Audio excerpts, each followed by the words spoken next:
चलिए देखिए मैं कमेंट बता रहा हूँ कि स्टूडेंट कमेंट आया सर कि कमेंट करने के लिए कुछ शॉर्ट वर्ड कैसे लिखा जाता है, शॉर्ट वर्ड कैसे लिखा जाता है। तो अच्छा, मैं उस पर एक दिन क्लास आप लोगों को दूंगा कि अभी तो ऑनलाइन का समय आ गया, पूरे सेंटेंस लिखने में बहुत समय लग जाता है। के बारे में पढ़ेंगे। इससे पहले हम लोग उन्हें पढ़ा शुड और मस्ट के बारे में। शुड मतलब भी चाहिए और मस्ट मतलब अवश्य चाहिए। दोनों का यूज कैसे करते हैं, कहाँ करते हैं, ये भी आप लोगों ने सीखा।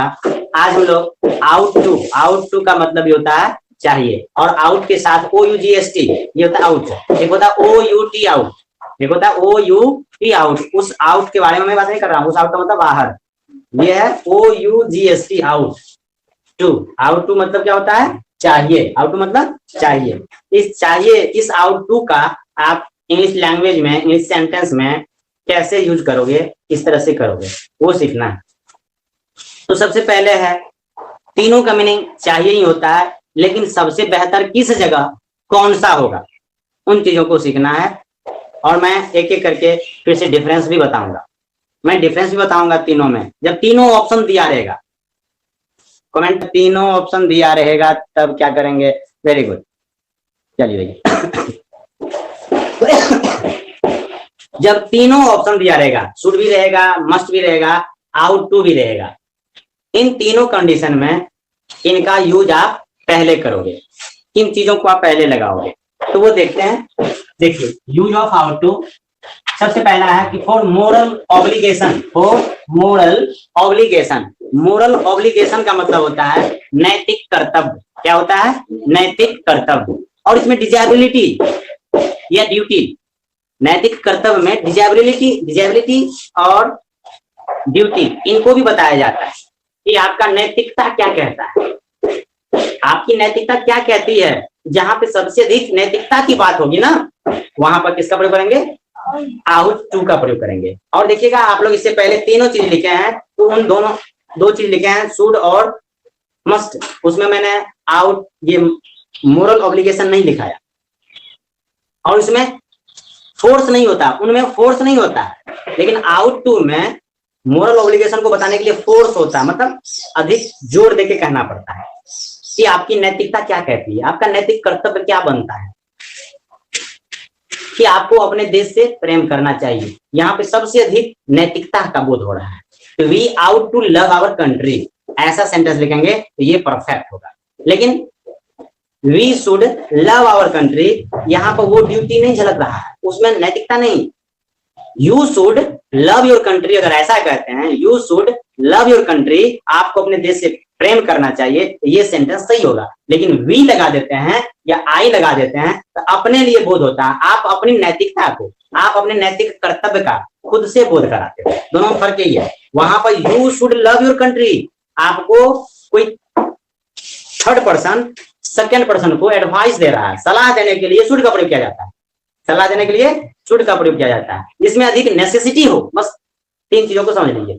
सलाह देने के लिए, एडवाइस देने के लिए शुड का प्रयोग किया जाता है, और एडवाइस के साथ जब अधिक नेसेसिटी हो, आवश्यकता हो, जरूरी हो, तब मस्ट का प्रयोग किया जाता है। क्लियर? लेकिन जब उसी एडवाइस और नेसेसिटी के साथ, उसी एडवाइस और नेसेसिटी के साथ जब नैतिक कर्तव्य का बोध हो, किसका बोध हो? नैतिक कर्तव्य का बोध हो, नैतिकता का झलक दिखाना हो, तब आउट टू का प्रयोग करेंगे। जैसे अब यू कहें तो आपका एडवाइस हो गया। अब अगर वी बोल करके बोलते हैं we must love our country, इसमें नेसेसिटी झलक रहा है, लेकिन नैतिकता नहीं है, यहाँ पर नैतिकता कम दिखता है। लेकिन नैतिकता को दिखाने के लिए सबसे अधिक आउट टू का प्रयोग करेंगे। We ought to love our country, we ought to serve that people who needs something, जिसको किसी चीज की जरूरत है उसकी मदद करनी चाहिए, उसकी सेवा करनी चाहिए। ये नैतिकता करता है, ये आपकी नैतिक, ये मोरल ऑब्लिगेशन है। ठीक है, नैतिक कर्तव्य बनता है। इस तरह की चीजों को बताने के लिए क्या करेंगे हम लोग?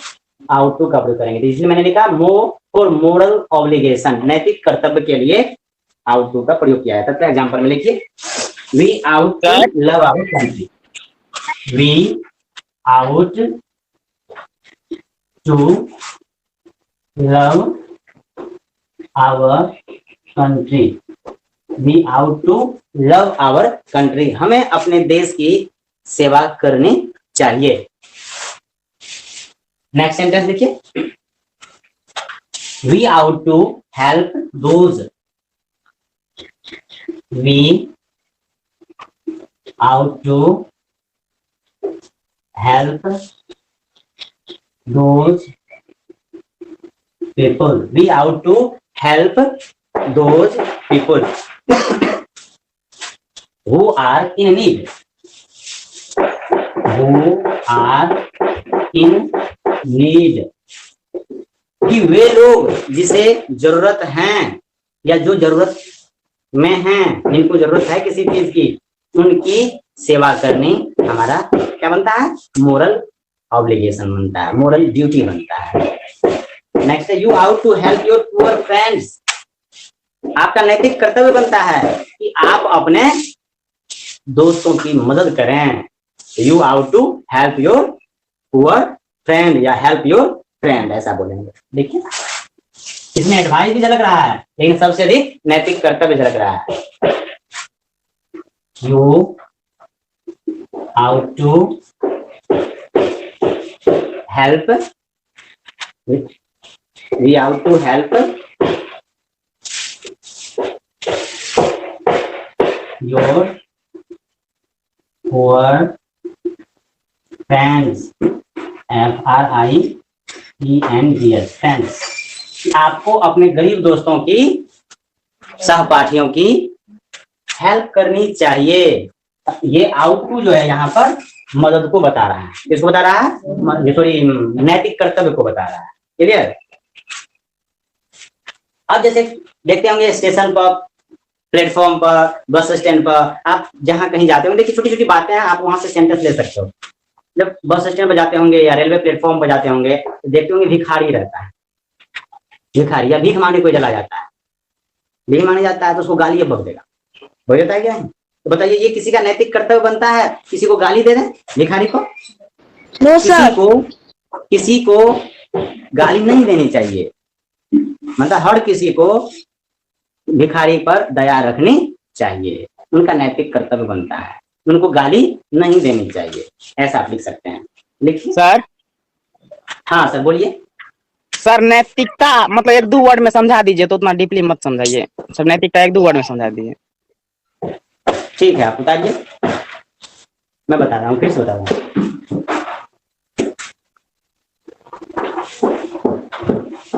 वन आउट टू, अब गलती देखिए, गलती कहाँ विद्यार्थी करते हैं, आउट टू तो एक वर्ड है। अब अगर इस सेंटेंस में नोट लगाने की जरूरत पड़ती है तो स्टूडेंट यहाँ नोट लगाता है, ये चीज सीख लीजिए। जब आउट टू, यूज टू के साथ नोट जोड़ना हो तो टू से पहले जोड़ देंगे, ठीक है। One ought not to, one ought not to, क्या करना चाहिए, हर किसी को नहीं देना चाहिए। कौन सी भाई? एब्यूज, गाली, क्या करना चाहिए, किसी को गाली नहीं देना चाहिए। देखिए abuse, A B U S, abuse of beggar, यहाँ पर ये हमेशा याद रखिएगा, आउट टू के बीच में नॉट का प्रयोग होगा, नहीं तो कहेगा सर एक ही वर्ब है, not is used after ought to, ought to के बाद नॉट का प्रयोग होगा, ऐसा नहीं, टू और आउट के बीच में नॉट का प्रयोग। ये था आपका मोरल ऑब्लिगेशन, नैतिक कर्तव्य। नैतिकता क्या होती है? जिसमें एथिक्स का बोध होता है।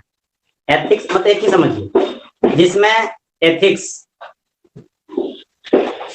उन चीजों से, ऐसा चीज जो सबको करना चाहिए, ऐसा चीज जो सबको करना चाहिए, जो सबके हित में है, वही नैतिकता है, वही नैतिकता है। ये हित में होगा अगर हम सब लोग अपने देश से प्रेम करेंगे, ये हमारे हित में भी होगा, आपके हित में होगा और उसके हित में भी होगा, है या नहीं? क्या अमित? तो ये नैतिकता है, बस इसको ऐसे समझिए, जो सबके हित में हो वो नैतिकता है। और ये यूज होता है किसी सेंटेंस पर जब इसी चीज को आप सब्जेक्ट को तो एडवाइस भी हो जाएगा। क्या हो जाएगा? एडवाइस भी हो जाएगा।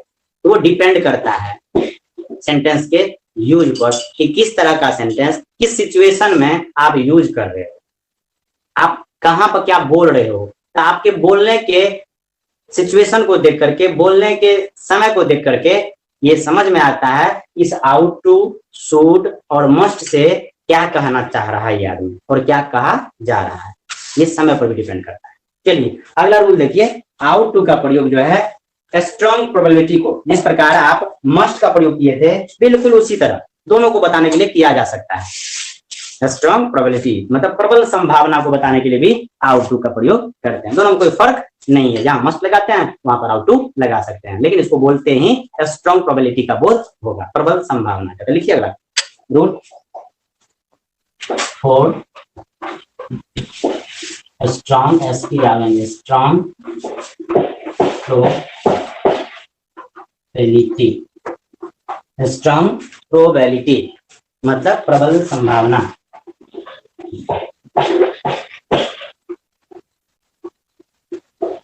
प्रबल संभावना। अब प्रबल संभावना क्या है उनको हम लोग समझ लेते हैं।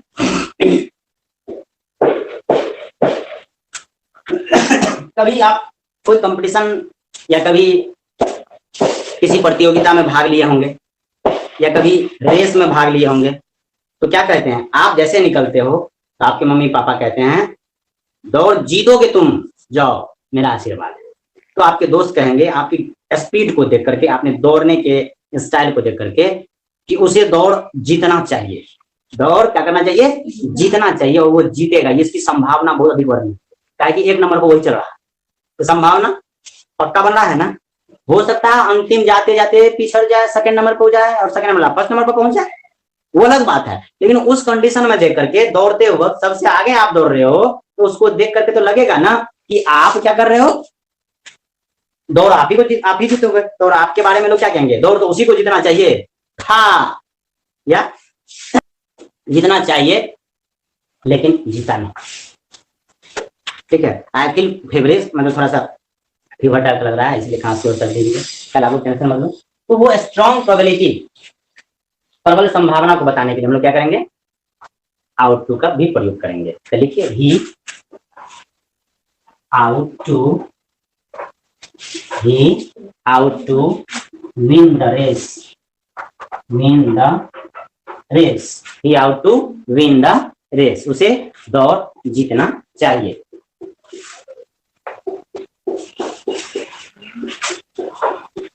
या कोई एग्जाम देती है या कोई एग्जाम देता है, एग्जाम देने के बाद हम लोग क्या करते हैं, संभावना एक गेस करते हैं उसके बारे में कि वो फर्स्ट डिवीजन करेंगी या उसे फर्स्ट डिवीजन करना चाहिए, ताकि उसकी मेहनत को देख करके आप कहते हो उसे फर्स्ट डिवीजन करना चाहिए, उसकी बहुत मेहनत किया है, उस रूप में भी कर सकते हो। सी आउट टू, आई यहाँ पर अपने नाम दे लेना आप, ठीक है, आप आई आउट टू ही लगा सकते हो, कोई दिक्कत नहीं है, ठीक है, किसी का नाम दे सकते हैं।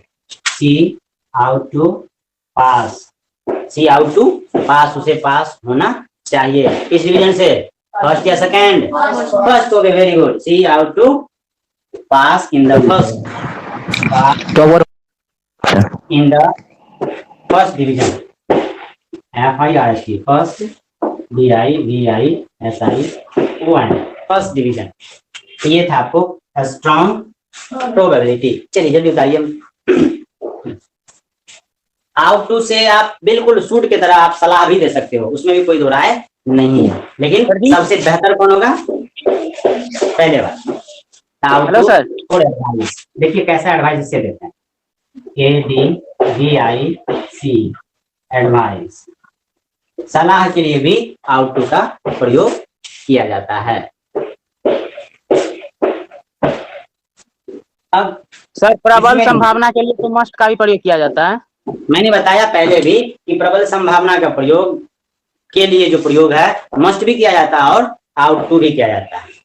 तो सर यूज कहाँ, आप उतारो, हम समझ रहे हैं आपकी कंफ्यूजन कहाँ है। सेंटेंस में दूंगा, क्वेश्चन दूंगा, अपने क्लियर हो जाएगा, ठीक है, जैसे क्वेश्चन में प्रैक्टिकल यूज करोगे क्लियर हो जाएगा। अब नीचे देखिए हमने लिखा फॉर एडवाइस, सलाह, तो यहाँ सलाह के लिए भी होगा और शुड भी सलाह के लिए था। अब कहेंगे सर कहाँ लगाएं, कंफ्यूजन यही हो रहा है।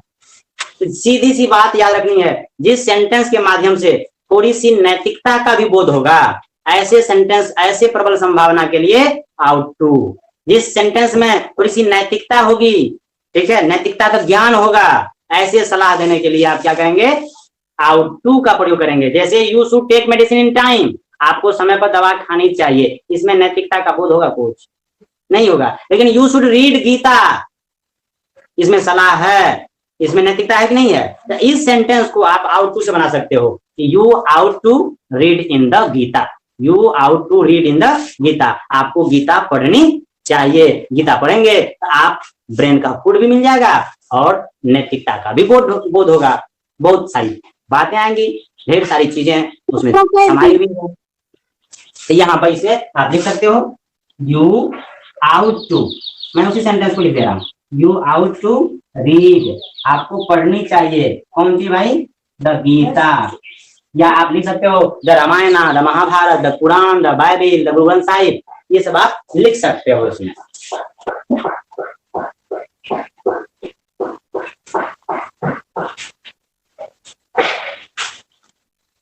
ये आउट टू है। अब देखिए इस आउट टू के साथ मैंने बताया नैतिकता, और नैतिकता के साथ साथ जिसमें आपका फिजिकल फिटनेस भी हो, फिजिकल फिटनेस भी हो, ऐसे सलाह को बताने के लिए भी क्या करते हैं हम लोग, आउट टू का प्रयोग करते हैं। आउट टू का प्रयोग क्या करते हैं उसमें, करते हैं, ठीक है, आउट टू का प्रयोग करते हैं। जैसे सुबह में हम लोग को सवेरे जगना चाहिए कि लेट से जगना चाहिए, सवेरे जगना चाहिए, ऐसे सेंटेंस में भी आप लिख सकते हो। सूट तो लगाते ही हो, आउट टू का भी प्रयोग कर सकते हो। सूट तो लगाते ही हैं, आउट टू का भी हम लोग प्रयोग कर सकते हैं, बिल्कुल। तो लिखिए सेंटेंस, इसको लिख लीजिए। इसको सबसे पहले, अब पेशेंट है तो पेशेंट को लेट तक सोना चाहिए तो कोई दिक्कत नहीं। अब कोई बीमार है तो वो सोएगा तो उसके लिए कोई दिक्कत नहीं है। अब कोई बूढ़े लोग हैं उसको तो नींद ही नहीं होती, तो सवेरे 3 बजे से जग करके बस हल्ला करना शुरू कर देता है। अब पता को जगा कर सवेरे जगा देगा 5 या 4 बजे, अब कहेगा बबनी इतनी चाय बनइयो, और उधर से बबनी जो है दांत पीस के देगी, बढ़ो कर नींद नहीं होता है। अभी भोरे भोरे इतना बढ़िया नींद हो रहा था, ये बबनी बबनी करके हमको जगा दिया।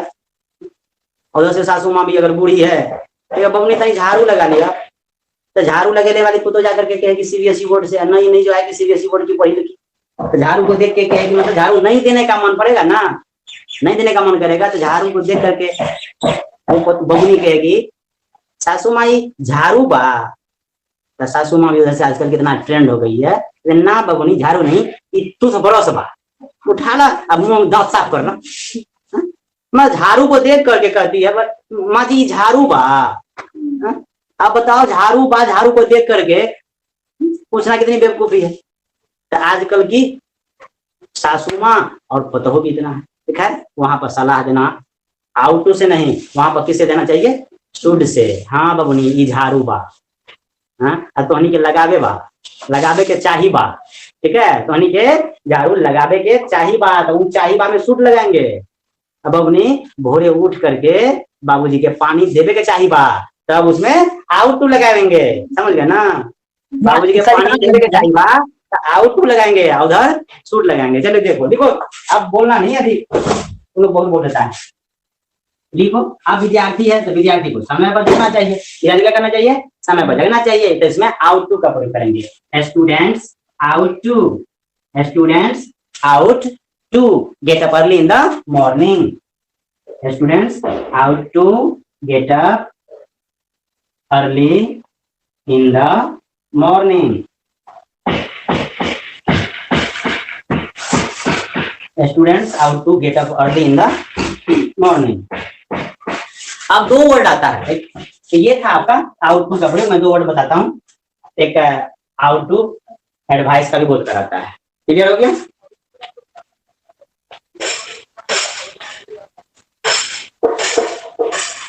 चलिए मिटा दें इसको, अब इसको और सीख लीजिए। रुकिए सर, हाँ मैं रुका हुआ हूँ, जल्दी उतारिए। मैं और बता दे रहा हूँ कि इस आउट टू में जैसे ही आउट टू लिखते हैं उसके बाद हमेशा V1 का प्रयोग करेंगे। आउट टू के बाद क्या करेंगे, हमेशा V1 का प्रयोग करेंगे। हो गया, हो गया, एकदम मिटा देते हैं अब। हाँ जल्दी जल्दी जल्दी कीजिए, मैं बगल में।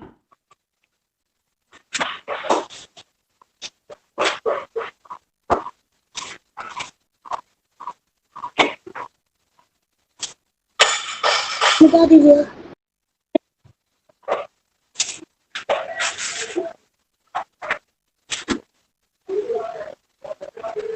आप जब देखिए बाबुल का क्वेश्चन था कि सर जब दोनों रहेगा, शुड भी रहेगा और आउट टू भी रहेगा, तब क्या करेंगे, तब किसको बेस्ट मानेंगे? ठीक है, ठीक है बाबुल, ये बात है ना। Yes sir. जब और शुड सर भी रहेगा और शुड भी रहेगा और आउट टू रहेगा, तब क्या करेंगे हम? ये बात हमेशा याद रखिएगा एकदम। अब मॉडर्न इंग्लिश ग्रामर में, मॉडर्न इंग्लिश ग्रामर में, क्योंकि अब हम लोग मॉडर्न जमाने में जी रहे हैं, तो now this time at present time, अभी वर्तमान समय में जहां आप आउट टू का प्रयोग करते हो वहां पर आप शुड का प्रयोग बेहिचक कर सकते हो। क्लियर हो गया? जहां आप आउट टू का प्रयोग करते हो वहां क्या करना है? शुड का प्रयोग करना है। अब तो कोई कंफ्यूजन नहीं रहा, गलत नहीं होगा। हाँ, अब गलत नहीं होगा, एकदम धड़ल्ले से यूज कर सकते हैं उसके एक दूसरे के बदले। अब इसके बाद आगे देखिए, दो एग्जांपल मैं आप लोगों को बता रहा हूं कि शुड से ये आउट टू से लॉजिकल, आउट टू से लॉजिकल, लॉजिकल का मतलब होता है तार्किक, आउट टू से लॉजिकल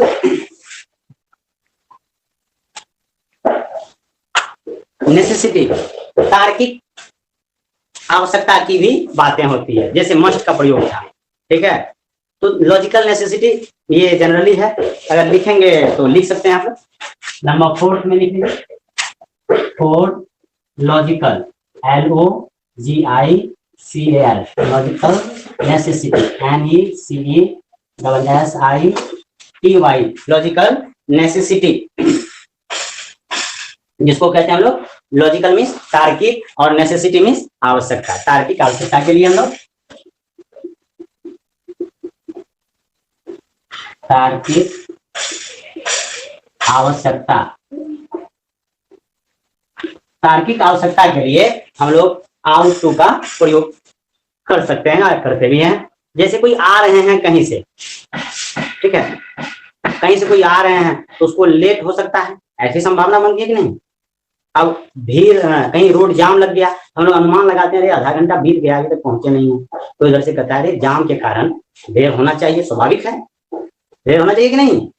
क्यों? उधर जाम लगा हुआ है, तो लॉजिक हो गया कि नहीं? देर हुआ तो क्यों हुआ? तो भाई जाम है, स्ट्राइक है, इसके कारण ही हो जाता है कभी कभी। तो ऐसे सिचुएशन को बताने के लिए आप क्या करेंगे? आउट टू का प्रयोग कर सकते हैं। जैसे Aditi ought to be late, Aditi को लेट होना चाहिए। ठीक है, लिखिए सेंटेंस, अदिति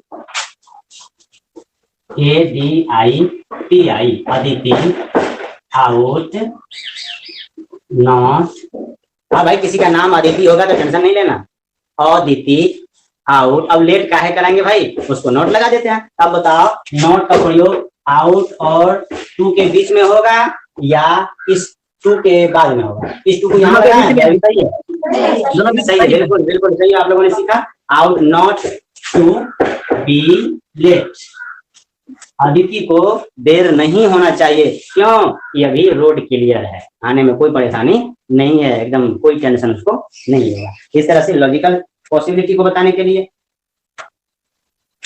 अब किसी को एकाएक कुछ करना है उसके बारे में बताने के लिए यहाँ पर सेंटेंस और लिख लीजिए, आदित्य, यहाँ पर लिख दिया Aditya ought to start at once. अब आदित्य को तुरंत ये काम स्टार्ट कर देना चाहिए, मतलब अब प्रारंभ करना चाहिए, क्योंकि सब कुछ जब ठीक ठाक है, ऐसे सेंटेंस बताने के लिए भी लॉजिकल इफेक्ट कर रहा है यहाँ पर, तो क्या करेंगे? आउट टू का प्रयोग करेंगे। क्लियर हो गया?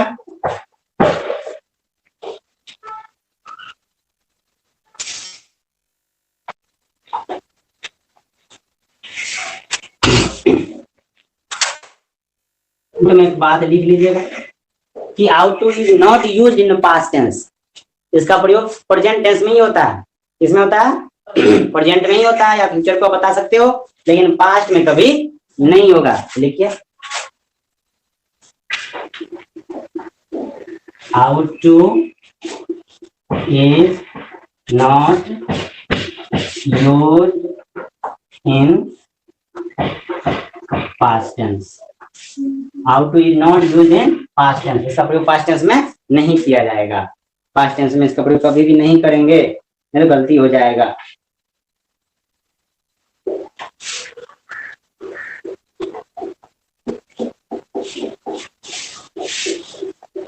ये था आपका हाउ टू का प्रयोग, ये क्या था आपका हाउ टू का प्रयोग। अब मैं एक दो क्वेश्चन आपको पूछ रहा हूँ, ये आप लोग बताएंगे।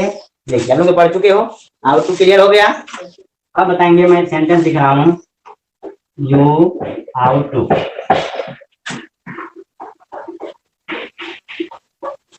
Respected him. ये सेंटेंस आपको इसका हिंदी बता रहा हूँ, हाँ मैं इसका हिंदी बता रहा हूँ। You ought to respected him, आपको उस सम्मान देना चाहिए। तो बताइए ये सेंटेंस सही है या गलत है? वेरी गुड, कोशिश किया, बहुत कोशिश किया आप लोगों ने। अब वो चीज सीखिए जो इसकी असली चीजें हैं। मैंने अभी तुरंत बताया कि आउट टू, टू के जस्ट बगल में, आउट टू के जस्ट बगल V2, V3, V4, V5 नहीं लगेगा, क्या लगेगा? V1 लगेगा। क्या लगेगा? V1 लगेगा। यहाँ पर ये रिस्पेक्टेड मैंने कर दिया, आंख में धूल झोंक दिया। आंख खुले रखेंगे तब ना, चश्मा लगा के भाई देखते बढ़िया से। तो बताइए यहाँ पर रिस्पेक्टेड गलत है कि सही है? गलत है।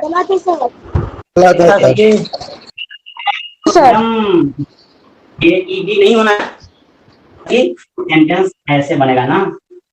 अब हुआ you ought to respect him, अब ये सही होगा। चलिए अगला हम देखते हैं।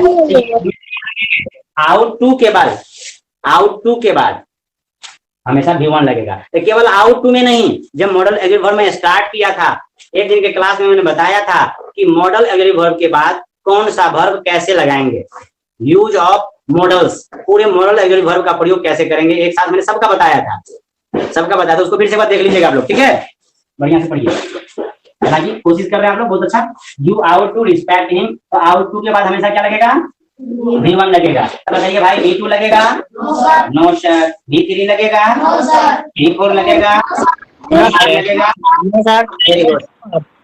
ये सब के सब कोई इसके साथ नहीं आएगा, कोई इसके साथ नहीं आएगा। अर्थात किसी भी मॉडल एग्री वर्ब के साथ, क्या वो can, could, may, might, shall, will, should, would, ought to, must, use to, dare, need, ठीक है, इन सबके पास। लेकिन उसमें से तीन को निकाल दीजिएगा, तीन को निकाल लेना है, डेयर, नीड और आउट, यूज टू। इन तीनों को निकाल के इधर जो 10 बचा, can, could, may, might, shall, will, should, would, ought to and must, इन 10 के साथ कभी भी V2, V3, V4, V5 नहीं लगेगा, उसके साथ हमेशा V1 लगेगा। चलिए एक सेंटेंस आप लोग उनको बताएंगे। आप लोग बहुत अच्छा सीख रहे हैं, बहुत अच्छी कोशिशें आप लोगों की जारी है।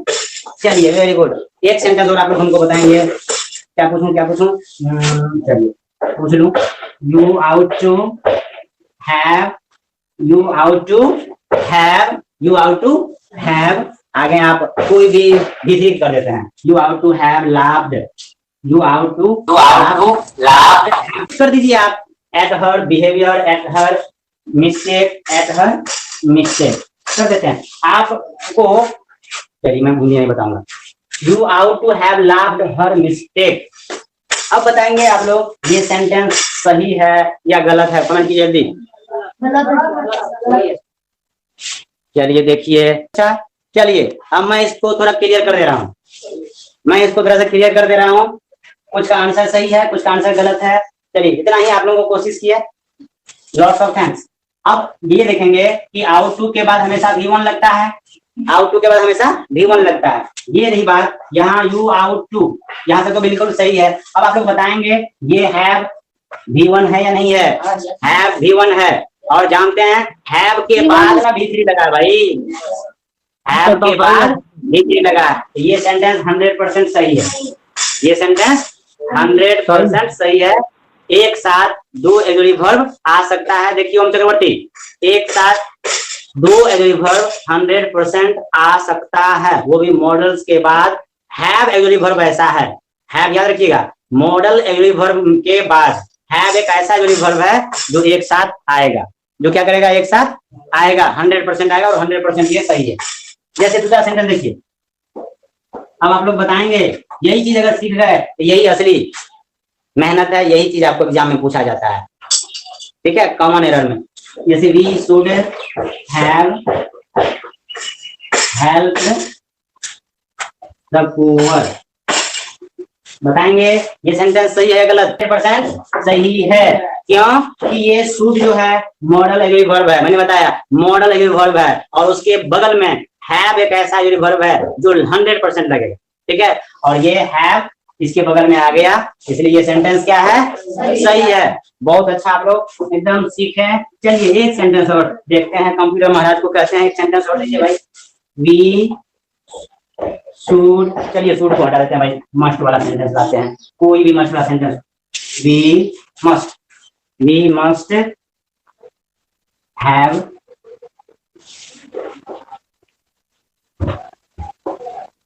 This mango. अब ये बताएंगे फटाफट आप लोग, ये सेंटेंस सही है? देखते हैं अगला कमेंट क्या आ रहा है। राइट राइट, एकदम राइट। ये देखिए फिलगुड कुमार आ गए हैं, ये गलत लिखे हैं आंसर को, बिल्कुल राइट। चलिए बहुत अच्छी बात है। अब मैं आपको इसके बारे में बताता हूँ ये कहाँ सही है और कहाँ गलत है। आप लोगों की नजर केवल एक ही जगह जाती है भाई, खाना खाते हो तो पूरा प्लेट को देखा करो, कहीं कीड़ा उड़ा गिर तो नहीं गया है। ये भी देखना पड़ेगा कि नहीं। यहाँ आप लोग छोड़ देते हैं कीड़ा गिर गया, बस खाए जा रहे हैं, बोल रहे हैं सर सही है खाना, खाना सही है सब्जी। थाली में एकदम कीड़ा मकड़ा गिर गया है, बोले जा रहे हो सर खाना सही है, ऐसा होगा भाई? देखो कहाँ गलत किया आपने। मैंने बताया था कि मॉडल्स एग्री वर्ब के बाद हैव एक ऐसा वर्ब है जो आता है, तो सबके साथ नहीं आता है, ये भी याद रखेंगे। अब सोचना पड़ेगा कि किसके साथ आता है किसके साथ नहीं आता है, वो तो ख्याल है नहीं। चलिए वो नहीं रखे, कोई बात नहीं। आप लोगों ने यहाँ तक तो पक्का सही पकड़ा, सही पकड़ा है, यहाँ तक सही है, इसके अनुसार सही है। लेकिन हैव के बाद V3 का प्रयोग किया जाता है ना, past perfect, present perfect, future perfect tense जब भी आता है, प्रेजेंट परफेक्ट, पास्ट परफेक्ट और फ्यूचर परफेक्ट, जितने भी परफेक्ट टेंस का वर्ब आता है उसमें हैज, हैव, हैड, इन तीनों के बाद V3 लगता है। भाई बताओ आपकी V1 है कि V3 है? V1 है, ये सेंटेंस ये बिल्कुल गलत है। ये सेंटेंस क्या होगा? गलत है। तो इसलिए पढ़ते समय पूरा माइंड कंसंट्रेट रखिए कि सर सेंटेंस लिखे हैं केवल यहीं से देख करके नहीं कर देना चाहिए, उनके पूरे हिस्ट्री को देखें, उनके पूरे सेंटेंस को देखें, कहीं कुछ छोड़ तो नहीं दिया सर, तब जाकर के रिजल्ट दीजिए, नहीं तो बेईमानी तो होगी, समझे? नहीं तो बेईमानी होगी ही। चलिए आगे देखते हैं, इसमें ये सही हो जाएगा, अब सही हो, अब क्या होगा? सही हो। यहाँ तक आपका ये आउट टू, यूज टू, ये मस्ट, शुड सबका प्रयोग हुआ। अब नेक्स्ट क्लास में हम आप लोगों को जो इनकम्प्लीट मॉडल एग्री वर्ब है, जो इनकम्प्लीट मॉडल एग्री वर्ब है उसके बारे में मैं बताऊंगा। वो इनकम्प्लीट कौन कौन है? यूज टू, डेयर और नीड, ये तीन है।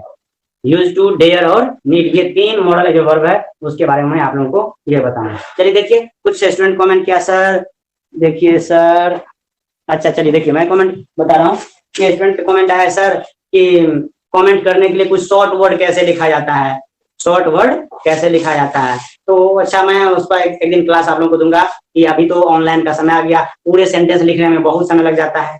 सही क्वेश्चन आपने किया कि शॉर्ट वर्ड कैसे लिखेंगे, मैसेज कैसे करेंगे शॉर्ट वर्ड में। जैसे बिफोर लिखेंगे कि BEFORE, बिफोर इतना लिखना पड़ता है, ये 6 लेटर लिखना पड़ता है। अब बिफोर लिखने के लिए बस B4 हो गया, ठीक है। अब फाइन, ये बिफोर जहां लिखा है तो समझिए बिफोर हो गया मतलब पहले हो गया। इस तरह से कमेंट में छोटे छोटे वर्ड कैसे बनते हैं, उसका मीनिंग क्या होता है, तो मैं एक दिन कुछ सेलेक्टेड वर्ड है मैं उसका यूज आपको बता दूंगा, उस सेंटेंस का मीनिंग क्या होता है, उसको किस रूप में हम लोग यूज करते हैं, ठीक है। देखिए कमेंट और आया था हाँ कि सर बर्थडे किसी का आता है तो हम लोगों को हैप्पी बर्थडे करना पड़ता है। अब सब लोग एक तरफ से happy birthday to you, happy birthday to you, happy birthday to you, sir कुछ उसका भी कमेंट कुछ और होगा भाई, उसका भी कमेंट ढेर सारा अलग अलग कमेंट है। आप लोग मेरे YouTube चैनल पर जो है अलग अलग कमेंट कैसे करेंगे, जैसे मैंने इससे पहले ब्यूटीफुल का कमेंट बताया था, किसी को किसी की सुंदरता की बड़ाई करनी है तो उसको किन किन वर्ड में बोलेंगे, उसकी बड़ाई कैसे करेंगे, तो मैंने बताया था। अब शॉर्ट वर्ड का मैं एक दिन और वीडियो बना के डाल दूंगा, आप वहां से देख लेना, ठीक है। रही बात अब हैप्पी बर्थडे टू यू, तो आपका बर्थडे आएगा तो हमको इन्फॉर्मेशन देना, हम केक लेके आएंगे, मतलब हम क्या कहते हैं गिफ्ट लेके आएंगे, तो वहां पर बता देंगे जिसका बर्थडे होगा तब बता देना हमको, खैर हम जाएंगे नहीं, ऑनलाइन भेज देंगे वो गिफ्ट यहाँ से, फोटो भेज देंगे, आजकल तो ऑनलाइन का जमाना है। ठीक, चलिए भाई। अच्छा था, देखिए उधर से आ रहा है हैप्पी मैरिज डे। अरे इसमें किसका मैरिज हो गया आज? अरे अरे पकड़े। अच्छा ठीक है, मैरिज डे मना देंगे, ठीक ठीक ठीक, एकदम मैरिज डे मना देंगे। Happy marriage day. Marriage day का कमेंट कैसे करेंगे? एकदम 1 दर्जन लगभग आप लोगों को सिखाएंगे मैरिज डे की कमेंट करने के लिए। हैप्पी मैरिज एनिवर्सरी डे, यही ना? Happy birthday. चलिए हम समझ रहे हैं आप लोग क्या जानना चाहते हैं। उधर से देखिए कमेंट और आया कि सर हेलो जी, ओ हेलो जी, देखो हैं ऐसे ऐसे कमेंट। बिल्कुल, अब इन सारी चीजों का जो है आप मेरे यूट्यूब चैनल पर वीडियो देख सकते हो, उस पर पढ़ सकते हो। ठीक है, क्लास में मैं आप लोगों को ग्रामर की क्लास दे रहा हूँ, ये टेक्स्ट बुक की क्लास है, और ये एक्स्ट्रा चीज जो एक्स्ट्रा नॉलेज है जाना चाहिए, बिल्कुल अच्छी बात है। कोई ये इधर उधर की बातें है नहीं, क्योंकि एक ही वर्ड को लोग कमेंट में यूज करते हैं, हैप्पी मैरिज एनिवर्सरी डे है। अब सब हैप्पी मैरिज एनिवर्सरी डे बोलते बोलते एकदम मुंह दुखा जाता है, सुनने में बोर सा लगता है। तो क्या करेंगे उसके लिए? उसके लिए आपको 1 सप्ताह के अंदर ही मेरे यूट्यूब चैनल पर आपको इसका भी यूट्यूब में ये वीडियो मिल जाएगा, आप देख लीजिएगा। मैं कोशिश करूंगा जल्दी ही बना के डाल दूं।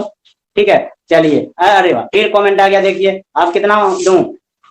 सर यूट्यूब पर कब से लाइव दीजिएगा? सर यूट्यूब पर लाइव नहीं दूंगा। ये देखिए सिंटू कह रहा है कांग्रेचुलेशन सर, बधाई हो। चलिए, कांग्रेचुलेशन पर भी कोई किसी को कांग्रेचुलेशन देता है तो कांग्रेचुलेशन के बदले रिटर्निंग में हम लोग क्या बोलते हैं? कोई किसी को कांग्रेचुलेशन देता है क्या कहते हैं? थैंक यू, इतना ही बोलते हैं ना, थैंक यू। तो सिंटू आपके लिए थैंक यू, लेकिन थैंक यू के अलावे कांग्रेचुलेशन जब मिला तो थैंक यू के अलावे और कौन सा वर्ड हम लोग एक दूसरे को कमेंट में करेंगे, कमेंट में हम लोग शेयर करेंगे, उसके लिए भी मैं बना दूंगा। चलिए ठीक है, ये सौरभ भेज रहे हैं, देखिए फॉर एवर एंड एवर का हिंदी क्या होता है सर? अच्छा ठीक है, देखिए उनका भी मैं बता रहा हूँ। देखिए मुआज, देखिए बाहर देखिए, चलिए उनका भी मैं वीडियो बना दूंगा। फॉर एवर मतलब हमेशा, हमेशा के लिए, एवर मतलब हमेशा। ठीक है, अब दोनों का देखिए उसका प्रयोग जो है सौरभ, फॉर एवर मतलब सदा के लिए हो गया, permanent, bye, life, goodbye जिसको कहते हो। अब इसको ऐसे सिंपल सेंटेंस में समझ लीजिए। अगर आप फॉर एवर कहते हैं तो गुड बाय, एवर कहते हैं तो बाय, मतलब आप जा रहे हैं फिर मिल लेंगे तो bye. Forever goodbye मतलब आज जा रहे हैं तो मिलेंगे ही नहीं, हो सकता है 10 साल के बाद मिलेंगे, या नहीं तो परमानेंट। राम नाम सत्य है, सबका यही गत है, अंतिम में भेंट होगी। ठीक है, सदा के लिए होता है, हमेशा के लिए। चलिए और कुछ किसी